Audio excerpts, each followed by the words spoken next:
नामे प्रेमे यदि केउ पागल हो जाए बाबा तार किन्तु कोनो हिताहित ज्ञान थाके ना। नामेर महिमा एमनई महिमा मा। तार छोट्ट एकटा दृष्टान्त दिई देखुन, एकटु मन दिए शुनबेन। श्रीखंड निवासी मुकुंद दासेर एकमात्र पुत्र 12 तार मात्र बयस 12 बत्सर। এই 12 বৎসরের শিশু আর মুকুন্দ দাস আর ঘরে বিগ্রহ গোপীনাথ, এই হচ্ছে সংসার। মুকুন্দ দাস একজন কবিরাজ। আগেকার সময় তো ডাক্তার ছিল না বাবা, গ্রামের কোনো ব্যক্তি অসুস্থ হলে কবিরাজকে ডাকা হতো। এখন গ্রামের একজন অসুস্থ হওয়ায় মুকুন্দ দাসের ডাক পড়েছে। মুকুন্দ দাস গালে হাত দিয়ে চিন্তা করছে যে আমি একা মানুষ কোন দিকে যাব।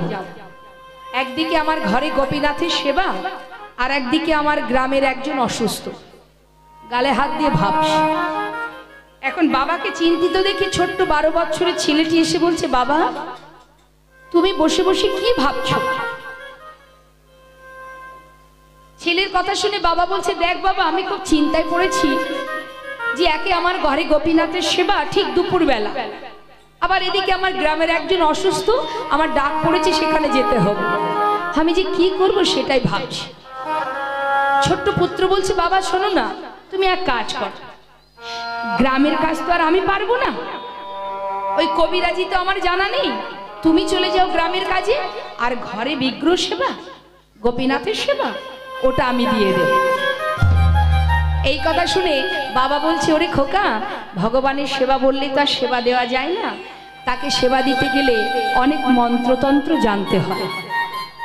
সেবা দেবার সময় নিবেদন মন্ত্র, সেবার পরে আচমন মন্ত্র। তুই তো কোনো মন্ত্রতন্ত্র জানিস না, কি করে পূজা দিবি বল? ছোট্ট বালক বলছে, বাবা আমি না হয় তোমার মতো মন্ত্রতন্ত্র জানি না, কিন্তু বাবা আমি যদি ভক্তি ভরে ভালোবেসে তাকে সেবা দিই, সে কি আমার সেবা নেবে না? নাই বা জানলাম মন্ত্র, আমার সেবা কি সে নেবে না বাবা?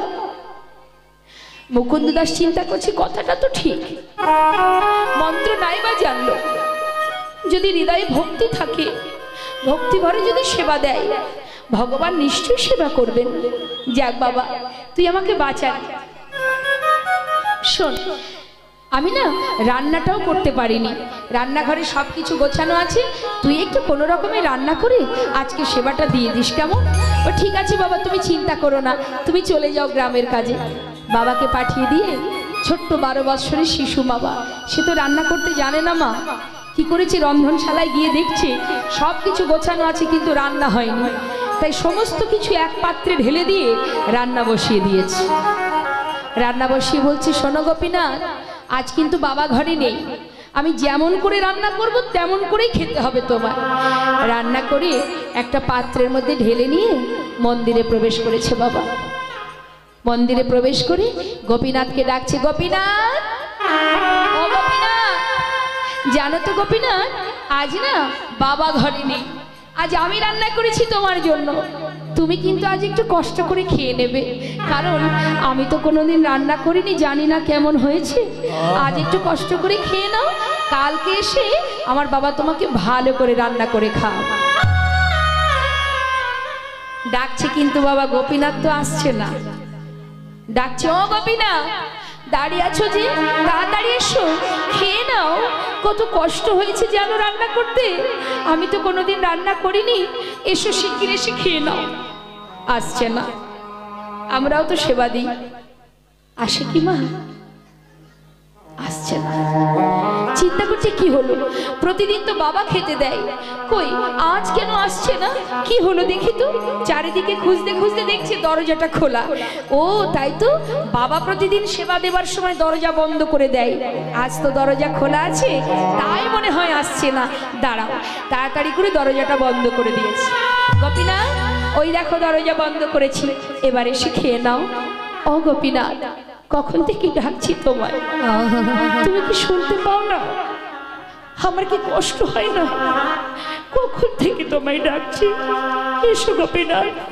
তুমি জানো কত কষ্ট করে তোমার জন্য রান্না করেছি, এসো তাড়াতাড়ি এসো, ডাকছি গোপীনাথ, ও গোপীনাথ, একবার এসে খেয়ে যাও। গোপীনাথ,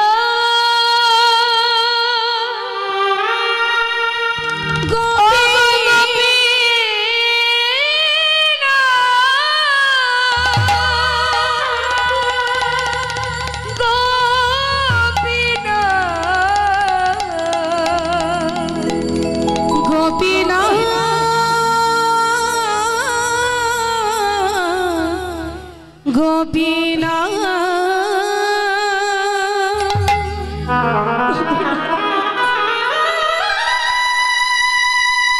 কি মনে করেছো তুমি? কখন থেকে তোমায় ডাকছি। শোনো গোপীনাথ,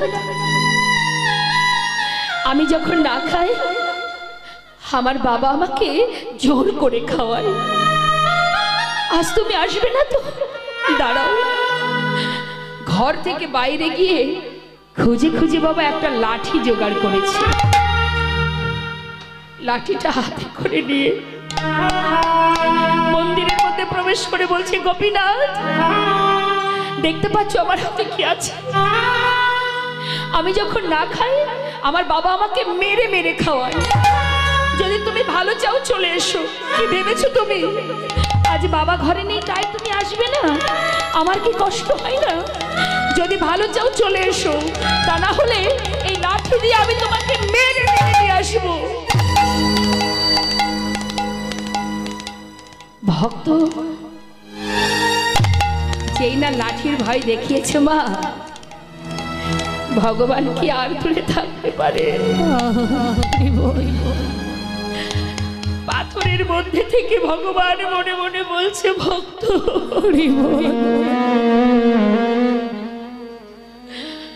আমাকে তুমি এত ভালোবাসো,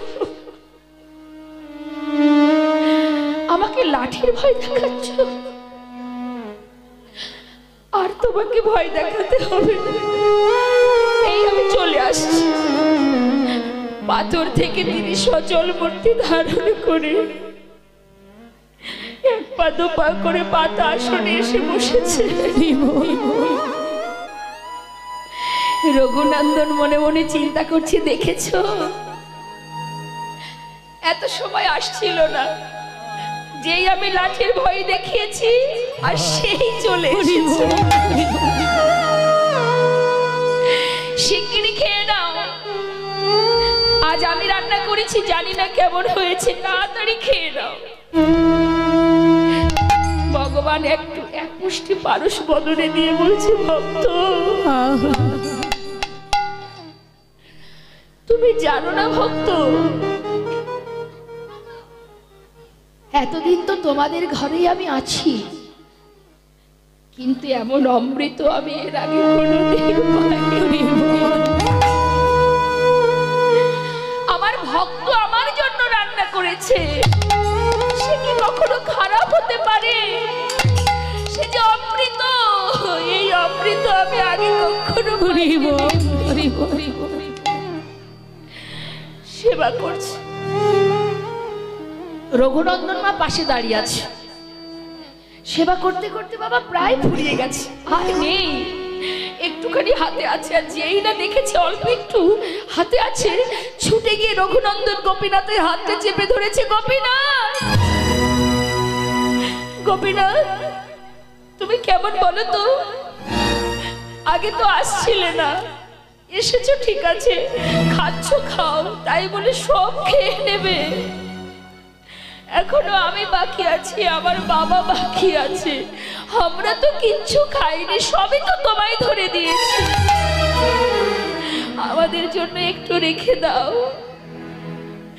ভগবান বলছে, জানো আজ না তোমার হাতে রান্না পেয়ে আমার কারোর কথা মনে ছিল।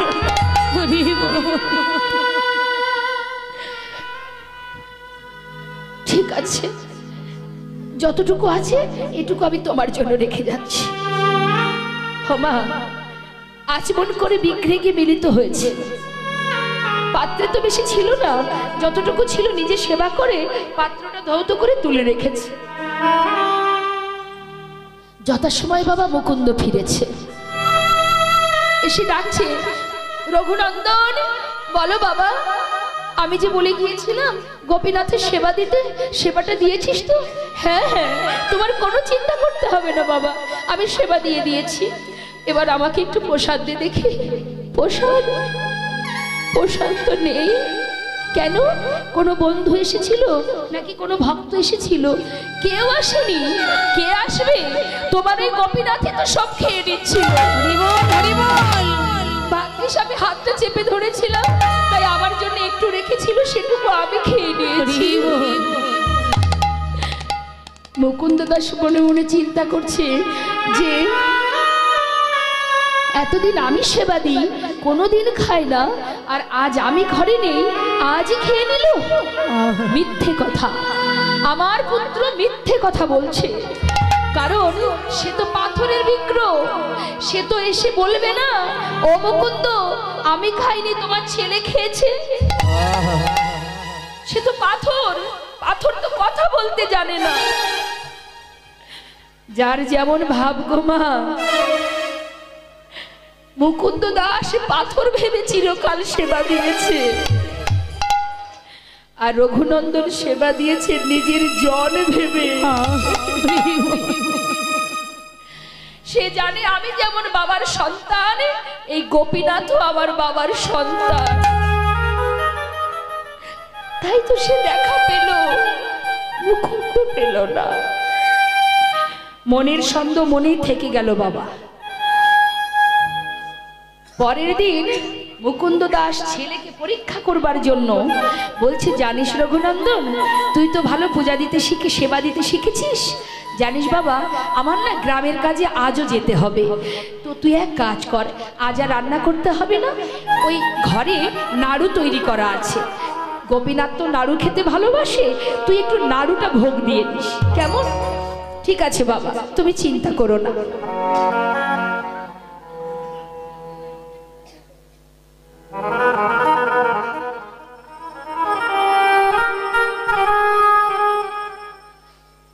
মাগো, একটা পাত্রে নাড়ু সাজিয়ে নিয়ে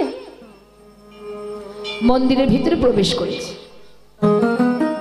মন্দিরের ভিতরে প্রবেশ করে ডাকছে, গোপীনাথ, ও গোপীনাথ, আমাকে চিনতে পারছো তো? কাল এসেছিলাম, আজ কিন্তু আর ডাকতে পারবো না, শিগগিরই চলে এসো। বাবা বলল তুমি নাকি নাড়ু খেতে ভালোবাসো, তাই বাবা তোমার জন্য নাড়ু করে রেখেছিল, সেটাই এনেছি, তাড়াতাড়ি এসে খেয়ে নাও। মা, ভগবান পাথরের বিগ্রহ থেকে সচল মূর্তি ধারণ করে বলছে, ভক্ত আর তোমাকে ডাকতে হবে না।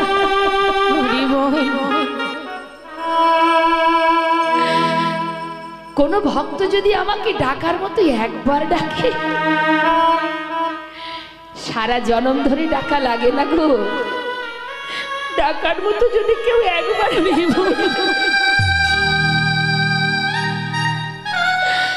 তার ডাক যদি আমার কর্ণে একবার পৌঁছায়, আমি জনম জনম তাকে আর ভুলি না।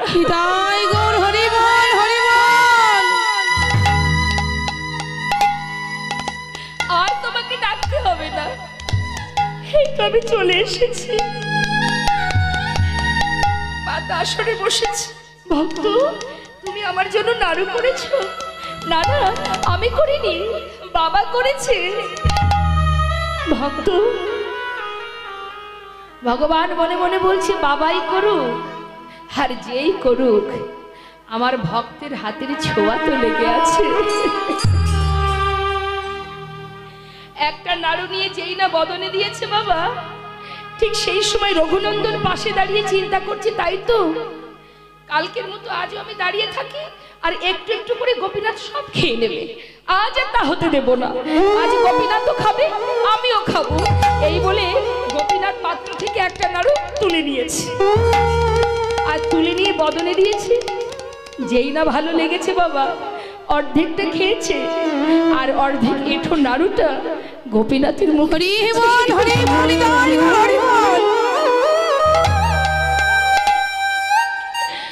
খেয়ে দেখো দেখো গোপীনাথ, আমার বাবা করেছে তোমার জন্য, কত সুন্দর হয়েছে খেয়ে। হোমা, অন্ধ ভালোবাসা, এই মধুর প্রেম ভগবান অঝর নয়নে কাঁদছে আর বলছে, ভক্ত তোমার এঠো নাড়ুটা আমাকে খাওয়াতে তোমার এতটুকু দ্বিধা হচ্ছে না। এত ভালোবাসো তুমি আমায় যে তোমার এঠো নাড়ুটা আমাকে দিচ্ছ। মনে মনে বলছি। আর ভগবানকে কাঁদতে দেখে রঘুনন্দন মনে মনে ভাবছে, আমি মনে হয় এঠো নাড়ুটা দিয়েছি, তাই গোপীনাথ কাঁদছে। গোপীনাথ, তুমি কাঁদছো? আমি এঠো নাড়ু দিয়েছি তাই? ঠিক আছে, তুমি কেঁদো না, আমি তোমায় আর দেব না। কেন জানো, আমার যে ভালো লেগেছিল তাই আমি তোমায় দিয়েছিলাম। তুমি কেঁদো না। ভগবান বলছে, জানো ভক্ত, তোমার এঠো নাড়ুটা দিচ্ছ বলে আমি কাঁদছি না। আমি কাঁদছি কেন জানো? তুমি যদি তোমার এঠো নাড়ুটা আমাকে খাওয়াতে পারো, আমার প্রসাদী নাড়ুটা কি আমি তোমাকে খাওয়াতে পারি? নিশ্চয়ই। তাহলে তুমি আমাকে খাওয়িয়ে দাও আর আমি তোমাকে খাওয়িয়ে দিই। ভগবান তার প্রসাদী নাড়ু দিচ্ছে ভক্তের বদনে, আর ভক্ত তার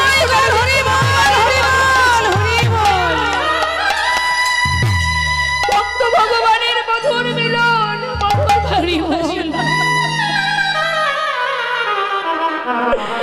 মধুর প্রেম আর সহ্য করতে পারছে না। মুকুন্দ দাস মন্দিরের পিছনে আড়ালে লুকিয়েছিল বাবা। হঠাৎ সে শুনতে পেল যে মন্দিরের ভিতরে আমার পুত্র গোপীনাথ ছাড়া আরো একটা মানুষের কণ্ঠ শোনা যাচ্ছে। তবে কে সে? ছুটতে ছুটতে মুকুন্দ দাস মুষ্টাক হাতে দরজা খুলেছে। আর যেই না দরজা খুলেছে, ভগবান অর্ধনারু অবস্থায় বিগ্রহে মুকুন্দ দাস ছুটে গিয়ে সন্তানকে বুকের মধ্যে জড়িয়ে ধরেছে। বুকের মধ্যে জড়িয়ে ধরে বলছে, ওরে রঘুনন্দন,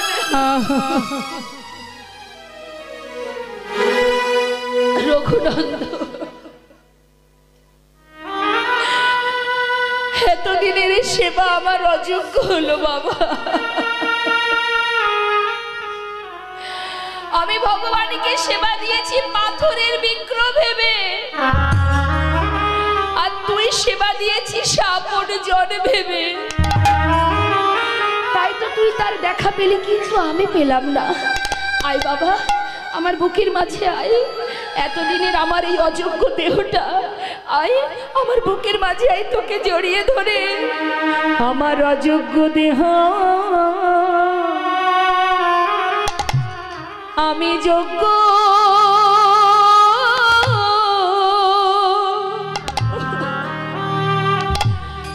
আমি যোগ্য করি আমার অযোগ্য।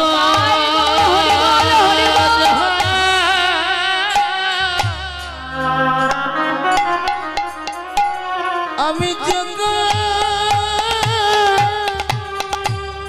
করি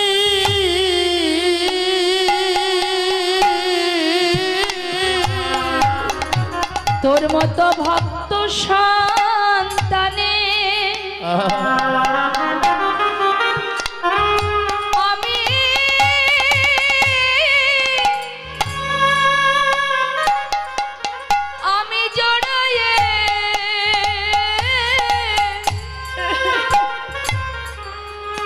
আমি জড়ায়ে ধরি রঘুনন্দ, আমার অযোগ্য দেহ আমি যোগ্য করি তোর মতো সন্তানে।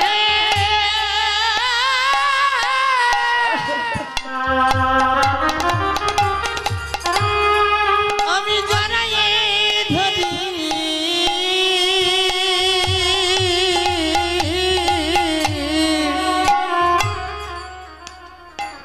আমার অযোগ্য দেহ আমি যোগ্য করি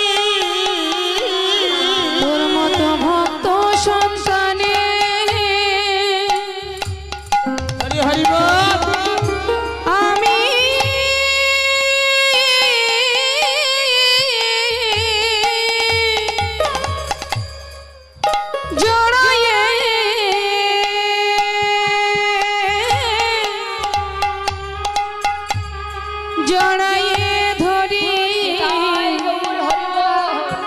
আমার এই অযোগ্য অযোগ্য দেহ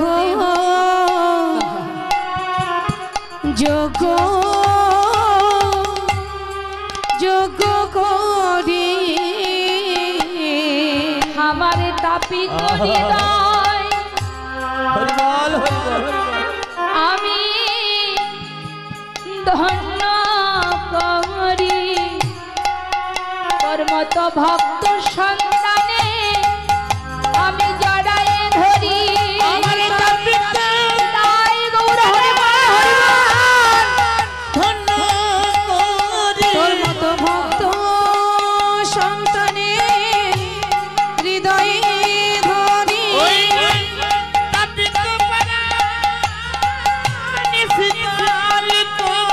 তোর মতো ভক্ত সন্তানে হৃদয়ে ধরি অযোগ্য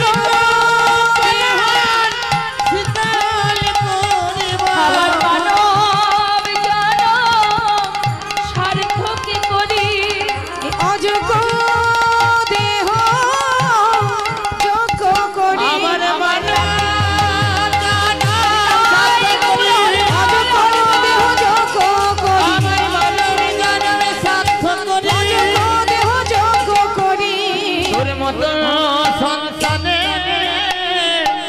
জড়াই